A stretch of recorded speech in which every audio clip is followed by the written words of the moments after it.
Hey everyone, welcome to this 26th episode of 5 on Fry with me, Ajay Fry, and if the thumbnail was any indication, yes indeed, we will be discussing boobs. A whole lot on this episode. Let's get started.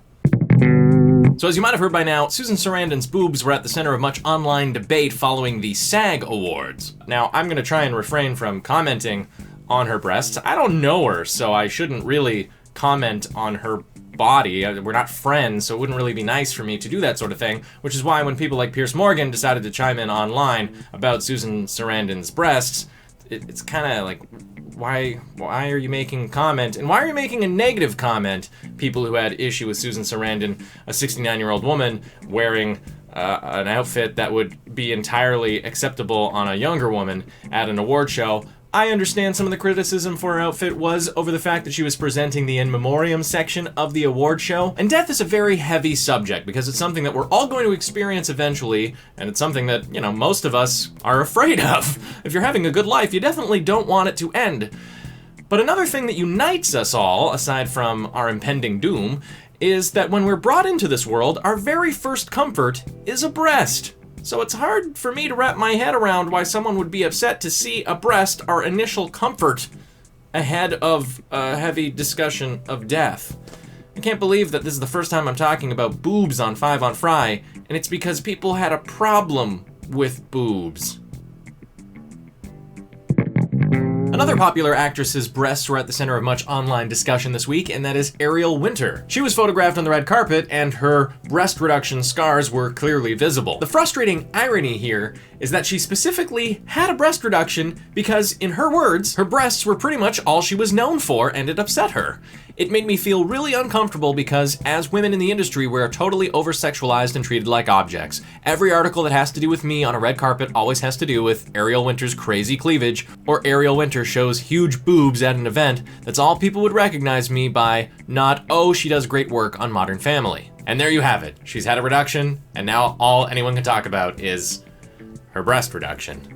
Including myself, and I even used a photo of Susan Sarandon's cleavage as part of the thumbnail for this video because I knew it would get me more clicks and more views, because people just love boobs and we can't stop talking about them. And I agree with Ariel's point that we need to tone down the sexual objectification of large-breasted women. And publicly, I'm proud to champion that cause as well, though, privately, just between you and I still really love boobs.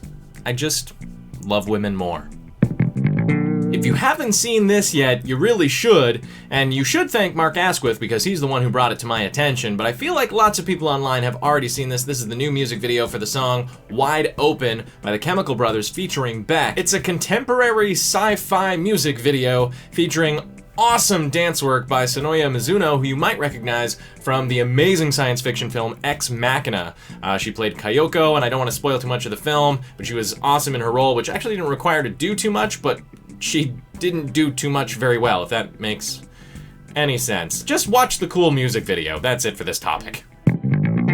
I've been a national television show host in Canada for nearly 10 years now, and in that time, I've received really minimal amounts of bad feedback from viewers. They're usually like, "You suck," or "I hate you," "You have a stupid face," that sort of thing. I actually welcome criticism. Like, if you've got a suggestion that you think would improve my on-screen performance, I would genuinely like to hear it. If you can word your criticism in a friendly manner, that would be appreciated. But then sometimes I get the weirdest feedback, like this message I received on Facebook this week, and I swear this is true. "Hey, you do good stuff, but please stop wearing those damn boots on every episode of Inner Space. So many other shoes to wear, but I swear to God you seem to wear those boots at least 75% of the episodes you're in. Thanks." Hey man, I don't mean to alarm you, but I think your fetish might be showing. You might just wanna... I also don't wear boots on Inner Space. I wear black canvas van shoes. Hetty Wilson, my co-host, wears the same pair of boots on every episode of Inner Space, so perhaps you meant to send the message to him? But I am genuinely sorry to hear that the lack of variety in my choice of footwear has upset you. And I do appreciate that you said that I do good stuff, so thank you, I guess. And to everyone else out there, please don't let me responding in this manner to that rather bizarre comment discourage you from contacting me. Most people, if they want to talk to me online, I'm happy to have a dialogue. So as I hope you're well aware, February is Black History Month, and it got me thinking, what can this incredibly white guy do to celebrate and remind people of the importance of Black History Month? And I thought, rather than going into the history of things, which can be a rather dry topic, maybe what I could do is simply just promote awesome black artists with my show. So here's a video. Oh gosh, they're there. This was trending on Reddit earlier this week. It blew me away by a guy named Oni Savant. I hope I'm saying that right. He's a one-man musical genius.